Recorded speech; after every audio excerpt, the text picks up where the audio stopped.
Pernikahan pelakon veteran Sabri Yunus dan Angeline Tan baru-baru ini terus menjadi perbualan hangat di kalangan netizen disebabkan pernikahan tersebut dilihat terlalu ringkas dan mudah sehingga ada yang menganggapnya tidak sah dari segi hukum.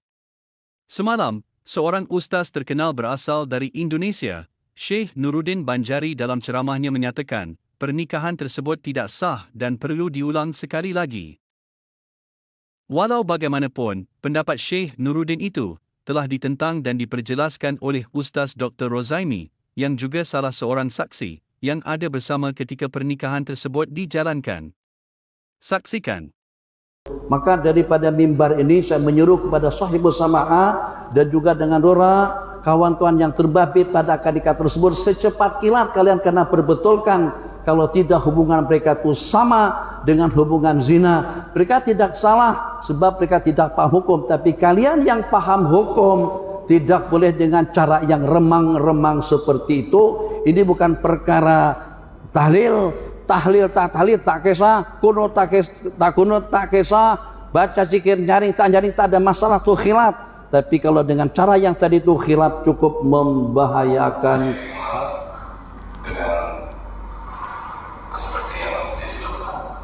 Soalannya saya terima dengan seperti yang disebut tanpa menyebut saya terima nikahnya, adakah sah pernikahan tersebut? Okey, jadi tadi dah jelas, mungkin dah dengar semuanya. Akad nikah yang berlangsung di negeri Perlis dan tidak alang-alang tanggung dinikahkan langsung oleh sahibus samahah dan dipersaksikan oleh sejumlah sekian ramai, tidak terkecuali juga dengan lurah yang berada di sebelah kanan Datuk Mufti. Jadi dengan ijab kabul yang berlangsung tadi agak relatif lambat. Ijab kabul itu disyaratkan segera bersambung, tidak ada fasal, tidak ada pemisah antara ijab dengan kabul. Tadi agak relatif lambat. Saya tidak katakan lambat, tapi agak relatif, sikit agak lambat. Aku nikahkan kamu dengan Mas Diata binti Haji Abdul Qahar dengan mas kawinnya seperangkat alat salat. Saya terima akad nikah Mas Diati dengan mas kawinnya seperangkat alat salat. Atau saya terima akad nikahnya dengan mas kawin yang telah disepakati. Atau saya terima akad nikahnya dengan mas kawin yang telah disebutkan. Itu okey. Jadi yang pertama yang agak janggal dengan akad nikah yang berlangsung tadi itu agak relatif, paham bahasa relatif, sikit agak terlambat kabulnya daripada ijab kabul. Jadi seperti menjawab salam itu segera, seperti ijab kabul itu juga segera. Tadi itu agak lambat sedikit. Saya tidak mempermasalahkan daripada sudut situnya, tapi itu secara ihtiyatnya eloknya diulang sekali lagi. Yang kedua, setelah diijab oleh sahibus samahah, ternyata dengan jawaban daripada si pengantin tadi itu, saya terima dengan seperti yang tulis itu. Dalam bahasa Melayu pun janggal bahasa itu. Saya terima dengan seperti yang disebutkan. Begitu? Saya terima dengan seperti yang disebut. Saya terima dengan seperti yang disebut. Kita ni tak pandai bahasa Melayu ke? Saya terima dengan mas kawin yang telah disebutkan tadi. Bahasanya cantik sedikit. Saya terima dengan seperti yang disebut. Terima yang, kemudian seperti yang disebut. Tak ada masalah. Seperti atau dengan yang atau dengan seperti yang disebut itu tentang mahar itu tidak problem. Tapi kalau dalam bahasa Arab ada yang namanya fi'il, fa'il, maf'ul. Di situ tidak ada maf'ulnya. Terima apa? Aku terima apa? Terima duit, terima kereta, terima loan, terima pinjaman. Jadi kena ada sebutkan maf'ulnya. Aku terima akad nikahnya dengan mas kawin yang disebutkan tadi. Itu okey. Itu okey. Jadi yang mensahkan, kalau disahkan oleh sesiapapun tetap tidak sah. Apalagi secara pasti itu tidak sah. Kenapa jadi tidak sah? Satu, seperti yang habis sebutkan tadi itu, seperti yang disebutkan agak relatif lambat. Okey, itu kita tasamu tidak terlalu masalah sangat sebab ikut uruf. Mungkin uruf kalau seperti di negeri Perlis tak apa lambat-lambat sedikit seperti itu. Okey, tasamu. Tapi pada saat ketika menerima maf'ul bihnya itu kita kena sebut dalam bahasa Arab pun qabiltu nikahaha linafsi, atau qabiltu nikahaha bil mahril musamma, atau qabiltu nikahaha bima dzukir, aku terima akan nikahnya dengan mas kawin yang disebutkan. Tak mesti sebut mas kawin secara rinci, dengan mas kawinnya seperangkat Indonesia, seperangkat alat sholat, seuntai cincin emas, dan juga dengan seuntai berlian panjang. Jadi pada waktu menjawabnya, as-su'alu mu'adun bil jawab, itu kalau dalam bentuk pertanyaan. Ini bukan dalam bentuk pertanyaan, ini dalam bentuk ijab kabul. Maka pada waktu kita menerima, tidak mengapa dengan kita menerima tentang mahar yang disebutkan tadi itu kita tidak rincikan. Saya terima akad nikahnya dengan mahar yang telah kita sepakati. Oke. Aku terima akad nikahnya dengan mahar yang telah disebutkan tadi pun juga oke. Bil mahril mazkur atau bidzalik, dengan yang demikian. Tapi aku terima dengan seperti yang disebut, itu kita pun susah paham. Oke. Kalau ada yang mengesahkan, sementara ulama mengatakan tidak ada maf'ul bihnya, maf'ul bihnya itu maksudnya pelengkap daripada qabiltu. Qabiltu ada nikahaha, jadi maf'ul bih. Nikahahanya tidak disebut di situ. Qabiltu apa saja masih mubham. Berarti Datu Mufti tolong dibetulkan, kalau tidak, sejak daripada malam mereka berhubungan itu adalah zina. Kalian senantiasa memperli kami, suka menyalah-nyalahkan orang ramai terhadap masalah khilafiyah. Nah, bagaimana dengan akad nikah yang seperti itu? Saya bukan nak membalas, tapi kalian berdua orang yang paling suka menyalah-nyalahkan umat, tahlilan, bid'ah, maulidan, bid'ah. Itu apa hukumnya nikah yang semacam itu? Allah coba kalian dengan sesuatu yang lebih berat. Apa saja? Dengan hubungan dua laki istri dengan syubhah. Kalau seandainya ada yang mengatakan sah, tetap saya katakan tidak sah. Kenapa? Sebab kita punya kaidah yang berbunyi yuhtatu bil afdha'i ma la yuhtatu bi ghairiha. Kita kena lebih ihtiyat, kena lebih berhati-hati, kena lebih berwaspada tentang abda jamak daripada bodoh, tentang kemaluan wanita yang kita tidak berihtiyat, tidak berhati-hati, atau tidak dituntut berhati-hati dengan masalah-masalah lainnya. Nikah kawin kita kena lebih cermat, kita kena lebih teliti. Jangan ada subhat. Jadi kawan kita, sahabat kita mengatakan itu sah, tetap itu tidak sah. Sebab kamu katakan kalau sudah terpenuhi syarat-syaratnya, itu syarat-syaratnya ijabnya betul, kabulnya tidak tepat, sebab tidak disebutkan maf'ul bihnya, tidak disebutkan nikahaha, tazwijaha, atau tasawwujaha, qabiltu nikahaha, qabiltu inkahaha, qabiltu tazwijaha. Itu oke. Tapi kalau aku terima saja, aku terima. Kemudian dengan seperti tersebut. Hah? Aku terima dengan seperti tersebut. Apa itu? Ini bukan bahasa Inggris. Kalau bahasa Inggris agak kaku sedikit, atau dengan bahasa tak apa. Mana yang juru bicara ada roda di samping, kenapa tidak ditegur? Kenapa tidak diulang? Itu benda bukan benda kecil. Kalau akad jual beli, ulama mengatakan akad jual beli boleh dengan telepon. Taukil boleh dengan telepon. Awak saya wakili untuk membelikan 3 unit kereta Ferrari atau Lamborghini kuning mana tadi itu. Tak apa wakil. Tapi ulama mengatakan nikah melalui telepon. Banyak ulama mengatakan tidak sah. Kenapa? Jadi yang walaupun kita guna screen hebat, masya Allah tabarakallah, calon suami ada di Chicago, sedangkan istri ada tinggal di Melaka atau tinggal di Sandakan, sedangkan dengan wali yang menikahkan ada di Mekah. Jadi dengan kita secara online dengan menggunakan setelet, dinikahkan daripada Mekah kepada menantu yang sedang berada di Amerika. Aku nikahkan awak dengan anak kandungku. Ulama mengatakan nikah begitu tidak sah. Ulama Hanafiyah mengatakan harus ijab kabul. Suami yang jadi mempelai dan dengan wali yang menikahkan harus terkumpul di tempat yang sama. Kenapa ya fuqaha? Kenapa ya ulama? Sebab kata mereka dalam kaidah yuhtatu bil abda'i ma la yuhtatu bi ghairiha.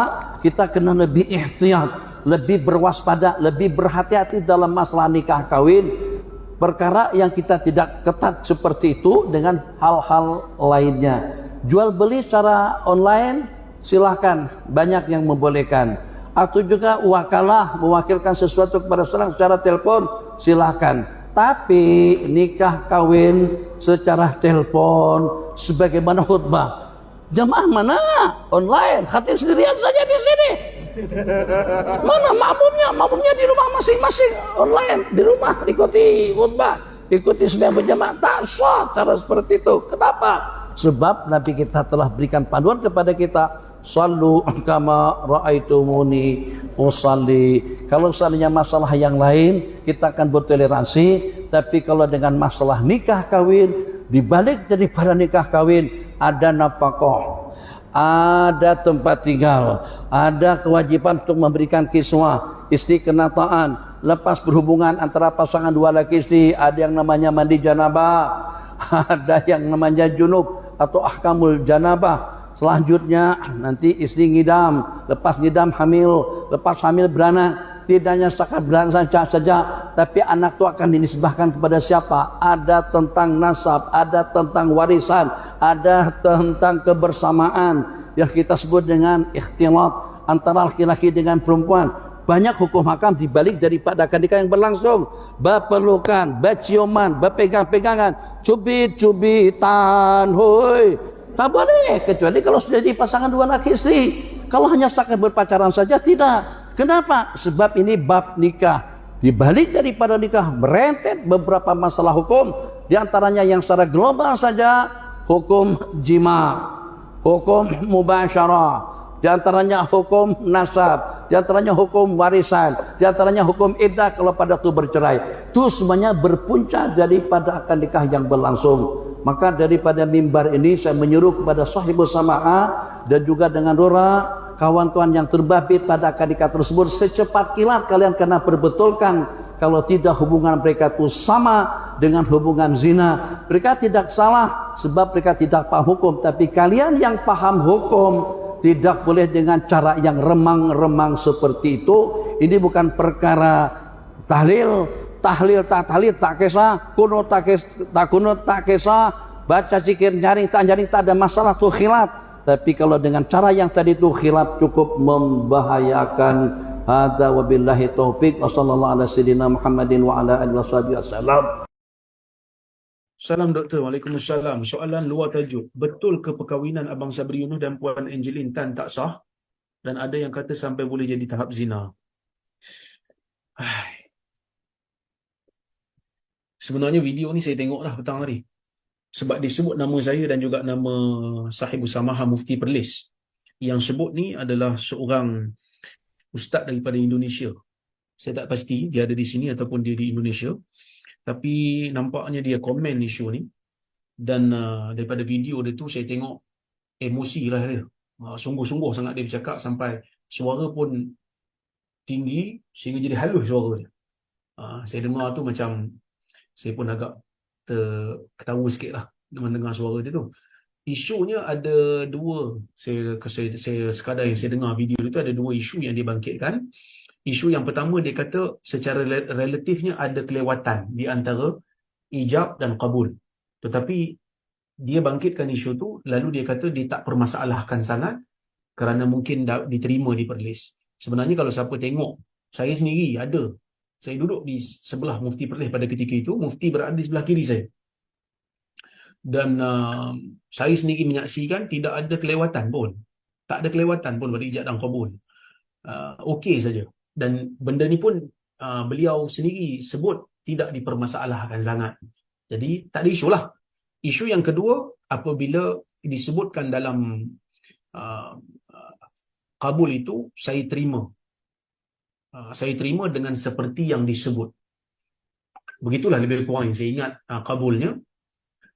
Saya nak sebut di sini, tuan-tuan dan puan-puan rahmati Allah sekalian, yang menjadi pertikaian antara ustaz tersebut dengan negeri Perlis ialah apabila dia mengatakan tidak sah.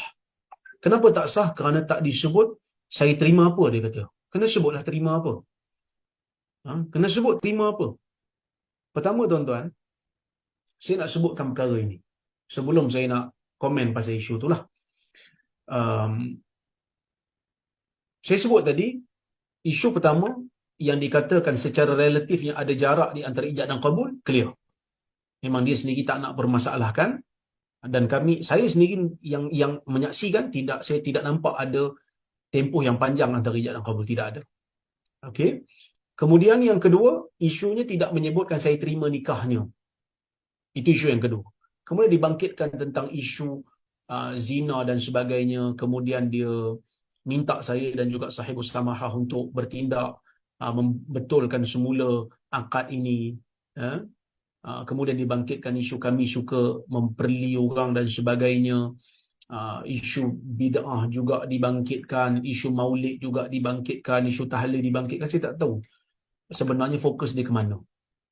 Tapi isu bid'ah, isu tahlil, isu maulid tak termasuk pun di sini sebenarnya. Ini isu ijab dan kabul. Yang pertama, dia sendiri tidak mahu mempermasalahkan, walaupun dia yang sebut, dia tak permasalahkan. Okey, selesailah. Tidak ada jarak di antara ijab dan kabul. Isu yang kedua, dia bangkitkan isu kena sebut aku terima nikahnya, ataupun aku terima nikah fulanah binti fulan. Saya nak sebut tuan-tuan, pandangan yang disebut tu bukanlah salah. Pandangan tu betul. Itu adalah pandangan dalam mazhab al-Imam Syafi'i. Jom kita tengok. Jadi, saya nak sebut di sini, yang kita nak keras sangat ni pasal apa? Kan? Yang kita nak paksa orang ikut pandangan yang kita pegang, sedangkan kita ni bukanlah waliul amri.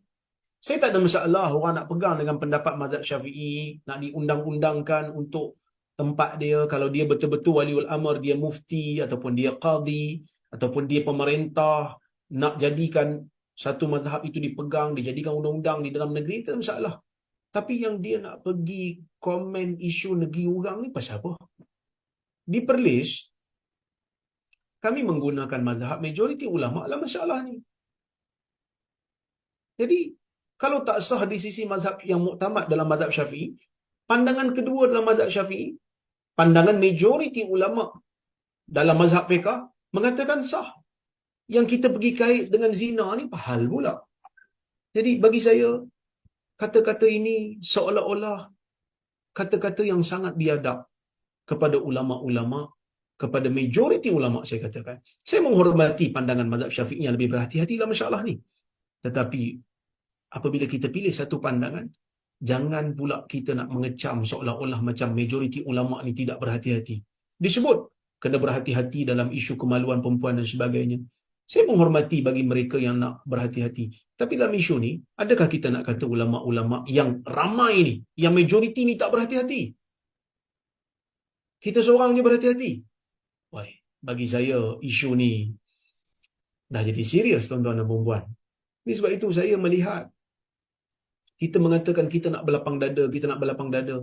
Ini ayat-ayat yang sangat-sangat tidak berlapang dada. Ini ayat yang sangat-sangat mengecam orang tanpa menilai pegangan apakah yang menjadi sandaran dalam sesuatu masalah. Jadi sebab itu, kalau ustaz berkenaan, waliul amri, mungkin kalaulah nanti dia dilantik mufti di Indonesia ke, silakan undang-undangkan pandangan yang beliau pilih. Tetapi di negeri Perlis ini, ada muftinya, ada rajanya, ada majlis agamanya yang memilih pandangan yang berbeza dengan mazhab Imam Syafi'i dalam isu ni. Mungkin ada yang bertanya, boleh ke kita tak pakai mazhab Syafi'i? Boleh ke kita tak pakai mazhab Syafi'i?